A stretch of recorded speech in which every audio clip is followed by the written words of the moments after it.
Welcome to Know It All, a place to connect with researchers to answer all questions on health, science, technology, business, culture, and more.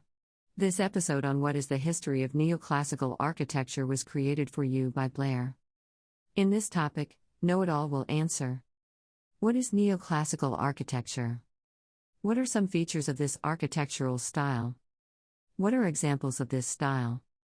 Why is neoclassical architecture important?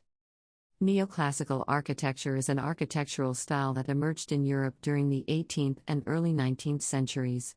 This new way of thinking about design was inspired by ancient Greek and Roman buildings, but it also incorporated contemporary materials such as iron, steel, concrete, and glass. Neoclassicism developed out of a growing interest in classical antiquity at the time. Its name derives from neoclassicism, which means to revive or imitate old styles. Buildings that neoclassicist architects took direct inspiration from were latter-day masterpieces that are still standing in cities today, such as the Pantheon, the Colosseum, and Vatican City, to name just a few. Neoclassicism emerged during an era when Greece had just gained independence from Ottoman Turkey, and ancient Greek and Roman buildings were being rediscovered in Italy due to archaeological excavations taking place at sites such as Pompeii, Herculaneum, Paestum, etc. Today, this kind of architecture can be found all around us. Not only are there many surviving examples still standing, mostly churches, one can find neoclassicist details on public monuments like government buildings all over Europe, and even North America. The most distinctive feature of neoclassical design is the use of symmetry, which works to create balance between architectural elements while providing visual appeal through intricate detailing, along with ornamental motifs derived from ancient cultures throughout history, something very popular now known as classicism. Neoclassical symmetry isn't limited to just buildings. Oftentimes you'll see gardens and landscapes organized symmetrically too. Another prominent characteristic includes making great emphasis on grand entrances, usually involving steps leading up towards large classical-style doors or arches decorated beautifully with detailed artwork.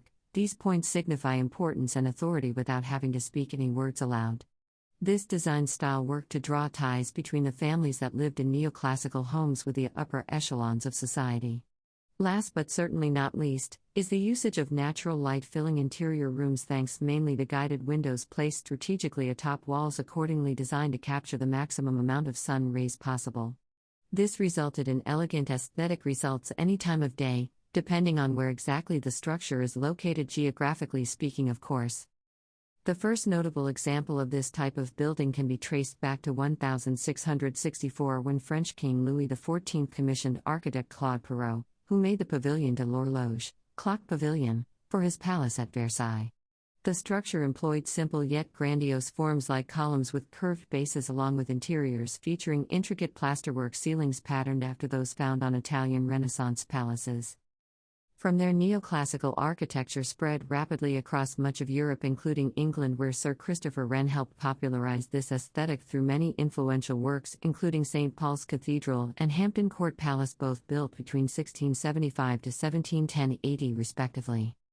In Germany, Johann Balthasar Neumann followed suit, designing churches characterized by dramatic Baroque elements combined within a neoclassical framework, like the Maria von den Aposteln Church, which was completed in the 1750s. Architect Karl Gotthard Langhans embraced a more restrained classicism in his work, creating structures such as the Brandenburg Gate, which was constructed from 1788-91. The gate is arguably one of the most iconic landmarks of the Berlin cityscape today. Meanwhile, Italians were turning their attention towards reviving Palladian villas created centuries before, exemplified in the Villa La Rotonda by Andrea Palladio. This building, which was erected in the 16th century, remains standing near Vicenza, Italy. In 1996 it was designated a UNESCO World Heritage Site due to its incredible historical significance in European art history. By the late 1700s, neoclassic architects had begun exploring the use of modern construction techniques to create monumental public spaces that were elegant yet simple, using local resources. Some examples include Robert Adams' Royal Crescent in Bath, UK, designed circa 1767, and Jean Chalgrin's Arc de Triomphe in Paris, France, erected in 1806. Both incorporate familiar neoclassical features: colonnades, porticos, pediments, entablatures, etc. As the world entered the 19th century, Preference shifted again away from excessive ornamentation toward simpler designs, often utilizing structural triangles to achieve a strong sense of balance.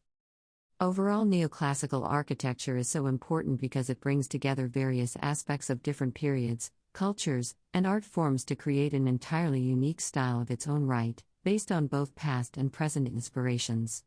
These buildings are undeniably beautiful, they're a breathtaking sight to behold regardless of their size. The end result of these projects are always well worth the effort put in to achieve them, no matter how long the process may take. The popularity of these buildings never seems to waver from their inception date until the current modern civilization we live in today. This popularity can be attributed largely to the timelessness that's ingrained in the design of each and every neoclassical structure. These monuments are clear evidence of the advancement and progression of human creativity, pushing boundaries further beyond our wildest dreams and expectations, truly remarkable indeed. Thank you for listening. For more answers to questions on health, science, technology, business, culture, and more, don't forget to subscribe to Know It All.